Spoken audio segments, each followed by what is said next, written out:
Le Yarrick, directeur du journal L'Humanité, bonjour. Bonjour. Content de vous accueillir, merci beaucoup. 600 000 spectateurs l'année dernière, c'est absolument énorme. C'est énorme, c'est vrai, mais déjà, hier soir, par exemple, au concert de Prodigy, nous avions plus de 90 000 personnes et 60 000 au concert précédent. Donc, on estime qu'hier soir, il y avait à peu près 200 000 personnes déjà sur la fête. Donc, dimanche, clôture du nombre de participants, on devrait approcher les 600 000 largement, très largement. Alors, les derniers mouvements de grève, on les a encore tous en mémoire. Les gens qui viennent à la fête de l'Humanité viennent pour la musique, effectivement, mais viennent également pour un combat, pour des idées, pour débattre. Voilà, c'est la caractéristique de la fête. J'ai eu une remarque ce matin de nos amis de la Fondation Abbé Pierre qui ont un stand sur la fête et qui nous ont dit ceci qui est merveilleux. Ils ont dit on trouve ici un public qui est le nôtre, qui discute avec nous, qui signe nos pétitions, et un public que nous ne trouvons pas dans d'autres festivals. Autrement dit, les gens viennent évidemment pour la culture, pour les concerts, mais ils viennent aussi pour apprendre, pour comprendre, pour donner leur opinion, et il y en a bien besoin parce que pendant qu'ici il fait beau, pendant qu'ici les gens fraternisent, il s'est passé des choses horribles hier dans les palais de la République, avec ce coup de force sur les retraites à 62 ans, voire 67 ans maintenant pour un certain nombre de gens, et les lois sécuritaires qui sont votées au Sénat. C'est l'occasion d'en débattre à la fête de l'Humanité. Cette année, encore un anniversaire, 80 ans qu'elle existe, cette fête. 80 ans et une fête, comme vous voyez, de la jeunesse et la fête de l'avenir, la fête de futur d'humanité pour laquelle nous battons. Des souvenirs, vous en avez? Oui, il y a de beaux souvenirs, évidemment, tout ce qui a jalonné à la fois l'histoire de la France, l'histoire du mouvement ouvrier, de la gauche progressiste de ce pays, depuis sa création, la montée du Front populaire, la montée du programme commun de gouvernement, la victoire de la gauche en 81, 68, avec ses ombres et ses lumières, et aujourd'hui nous sommes dans une autre période où, face à la crise, face à la violence de ce monde, il faut inventer un chemin inédit pour transformer la société et le monde. Souvenirs et anecdotes en 80 ans, la fête de l'humain touche toutes les générations, la mienne, la vôtre, à la maison, avec toute l'humanité. Quelques souvenirs musicaux. Je parlais de Johnny, je n'avais pas la moindre idée qu'il était venu à la fête de l'humain, ce n'est qu'un exemple. Quasi tous les artistes qui sont venus et sont passés par cette fête de l'humain. Ah oui, l'humanité a souvent été précurseur. Par exemple, les Who ont fait leur premier grand concert en France ici. Johnny est venu 2 fois, d'autres, Mireille Mathieu est venu, et évidemment tous les grands de la musique.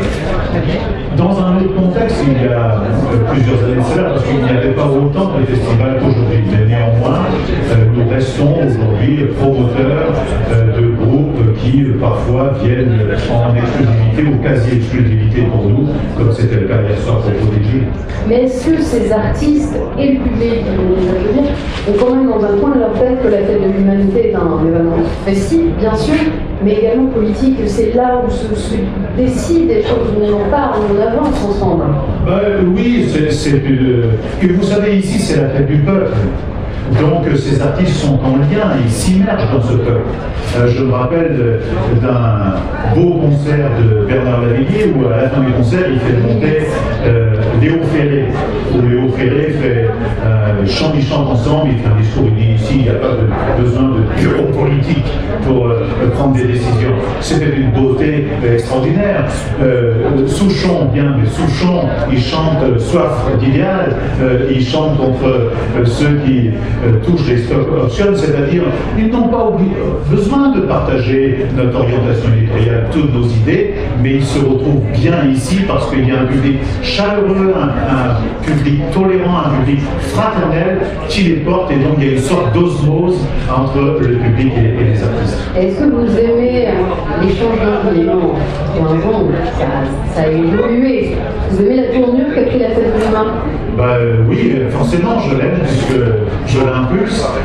Je souhaite qu'elle soit de plus en plus ouverte. Je souhaite que nous ayons de plus en plus de partenariats. D'ailleurs, votre belle maison Radio France en est l'un des exemples. Ce que vous faites, et je tiens à vous remercier, est merveilleux parce que nous faisons de l'information, nous faisons du débat, nous faisons de la réflexion, de la création politique en quelque sorte, et en même temps, on a chaque année maintenant les 5 orchestres de Radio France qui viennent se produire à la fête. Vous vous imaginez que pour ce public qui ne peut pas souvent aller à l'opéra, n'accède pas à cette musique, vous allez voir demain après-midi à 14h en plein soleil, vous allez peut-être avoir 30 à 40 000 personnes qui vont assister à un concert en plein air, ce qui ne se fait nulle part. C'est un pari fou, mais je suis très content de cela.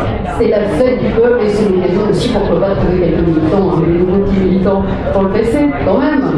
Mais les gens ici sont libres. Ici, c'est la fête de l'ensemble de la gauche sociale et progressiste. Donc, les gens sont libres de donner leur opinion, d'adhérer où ils veulent et de rester en contact avec nous en lisant l'Humanité dimanche.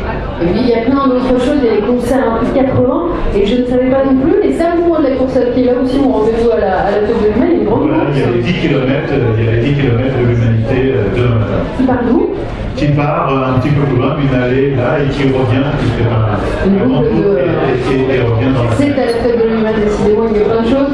On parlera également de ce livre sur les 80 ans de la fête de l'humain. On va voir et la programmation et tout ce qui s'est passé en 80 ans. Voilà, c'est un livre écrit par mon ami Valère Starozelski, 80 ans de fête de l'humanité, 80 ans de solidarité, qui retrace l'histoire de ces 80 dernières années. Et c'est en même temps l'histoire de France, l'histoire du mouvement ouvrier, du mouvement progressiste qui est racontée, et on verra que souvent la fête, elle a été déclencheur de grands mouvements pour des libérations, pour des avancées sociales, pour des avancées démocratiques parfois. Vous savez, 80 ans, c'était à l'époque la mise sur orbite du Front populaire. Ça a duré 5-6 ans dans le cadre d'une crise extrêmement profonde. Je ne veux pas comparer les situations, mais nous sommes aujourd'hui dans une crise économique, financière, sociale, écologique extrêmement profonde, une crise politique inquiétante également. Et à cette fête, nous jetons aussi les fonds baptismaux d'un nouveau projet, d'un pacte entre les citoyens pour défricher les voies d'une autre société et d'un autre monde, d'une transformation sociale, mais dont les citoyens eux-mêmes seraient les maîtres. C'est ça la question fondamentale, qui est un peu différente du petit spectacle politicien qu'on voit de temps en temps. Patrick Legarrigue, merci en tous les cas. La fête de l'humain se poursuit jusqu'à 2000.